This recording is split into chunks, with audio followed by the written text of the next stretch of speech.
Selamat siang, Pak Wasino. Perkenalkan, nama saya Bertrand Ernst Nathanael.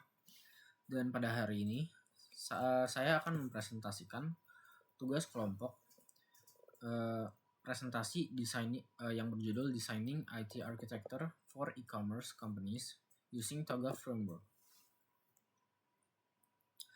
Alasan saya memilih topik ini adalah karena peran teknologi yang sangat krusial dalam mendukung pertumbuhan e-commerce di Indonesia, khususnya dalam merancang arsitektur sistem yang efisien. Penelitian ini menggunakan pendekatan TOGAF yang merupakan framework standar internasional dalam perancangan arsitektur perusahaan.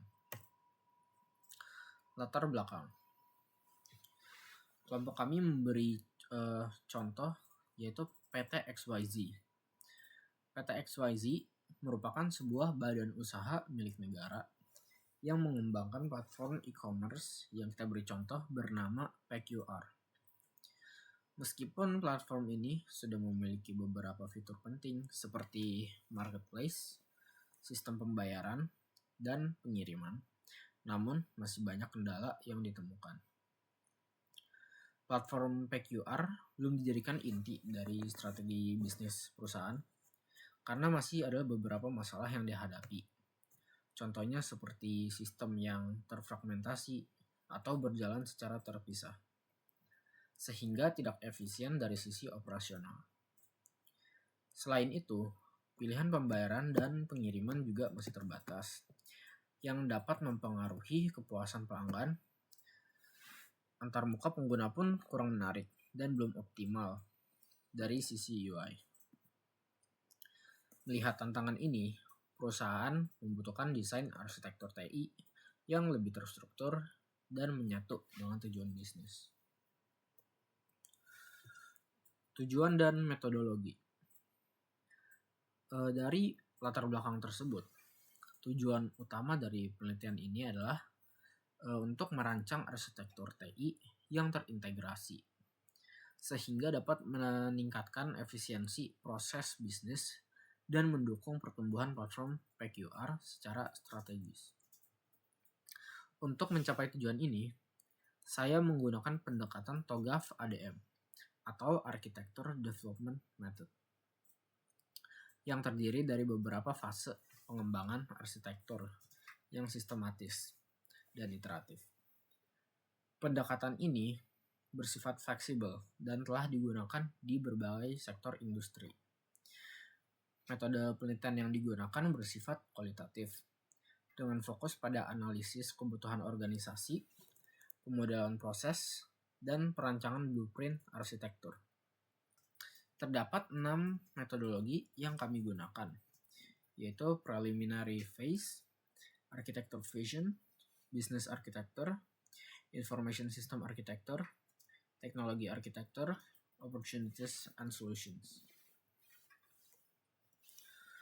Architecture Vision. Di fase ini, Architecture Vision,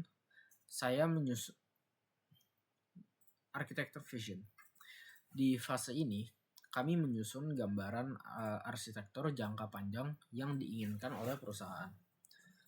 Tujuannya adalah untuk memiliki sistem yang terintegrasi, fleksibel terhadap perubahan, dan dapat diskalakan sesuai kebutuhan bisnis. Permasalahan utama yang coba diselesaikan dalam fase ini adalah sistem yang bersifat siluet, yaitu sistem yang berdiri sendiri tanpa komunikasi data yang baik antar modul. Selain itu, aliran data yang tidak efisien menghambat pengambilan keputusan secara real time. Karena itu, solusi yang diajukan adalah membangun sistem berbasis cloud yang siap untuk terhubung dan bertumbuh. Cloud-based system memungkinkan fleksibilitas dalam pengembangan fitur baru dan peningkatan performa saat traffic meningkat. Business Architecture. Pada fase ini, kami memetakan proses bisnis utama yang berjalan dalam platform PQR.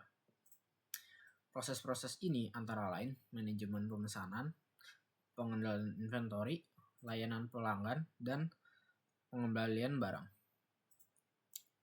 Kami menggunakan BPMN atau Business Process Modeling Notation untuk menggambarkan alur kerja dari masing-masing proses.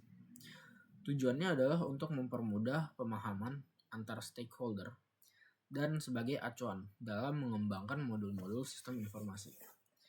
Dalam fase ini juga dilakukan identifikasi bottleneck dan peluang otomatisasi, misalnya dengan chatbot untuk layanan pelanggan atau integrasi sistem gudang dengan proses yang terdokumentasi. Sistem informasi dapat dirancang dengan lebih tepat guna. Information and Technology Architecture.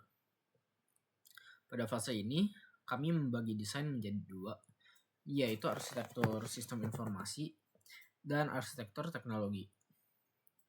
Pada arsitektur sistem informasi, kami merancang modul-modul utama seperti CRM untuk manajemen pelanggan, ERP untuk mengatur inventory dan logistik, serta sistem pembayaran dan pemesanan. Untuk menggambarkan interaksi dan struktur data, kami menggunakan diagram UML, termasuk use case diagram dan class diagram.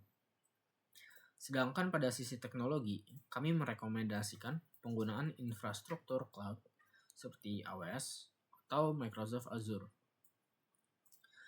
Teknologi front-end yang digunakan adalah React.js karena ringan dan responsif. Sedangkan back-end menggunakan Node.js atau Laravel. Sistem dikembangkan menggunakan pendekatan microservice untuk mendukung skalabilitas dan setiap modul saling terhubung melalui API.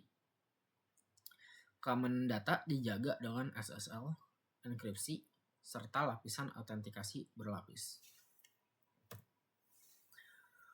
Opportunities and Solution. Setelah seluruh desain arsitektur dirumuskan, kami menyusun portofolio solusi yang bisa segera diterapkan. Solusi prioritas mencakup integrasi sistem pemesanan dan pembayaran, CRM untuk personalisasi layanan pelanggan, serta dashboard analitik untuk pelacakan performa penjualan. Semua solusi ini dirancang untuk meningkatkan efisiensi, memudahkan pengambilan keputusan, dan memperkuat pengalaman pengguna. Rencana implementasi dilakukan secara bertahap atau phase migration.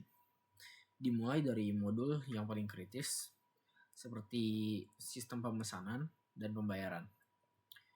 Pendekatan bertahap ini penting agar proses transisi berjalan lancar dan tidak mengganggu aktivitas operasional harian perusahaan.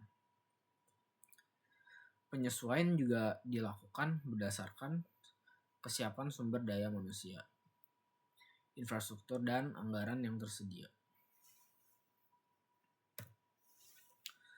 Kesimpulan dan rekomendasi. Sebagai penutup, penelitian ini menghasilkan blueprint arsitektur teknologi informasi berbasis TOGAF yang terintegrasi, responsif, dan scalable. Blueprint ini mencakup seluruh komponen penting dari proses bisnis, aplikasi, hingga teknologi pendukung. Dengan implementasi yang bertahap dan terstruktur, perusahaan dapat melakukan transformasi digital dengan minim resiko. Kami merekomendasikan agar proses ini disertai dengan pelatihan SDM secara berkala untuk memastikan adaptasi yang maksimal.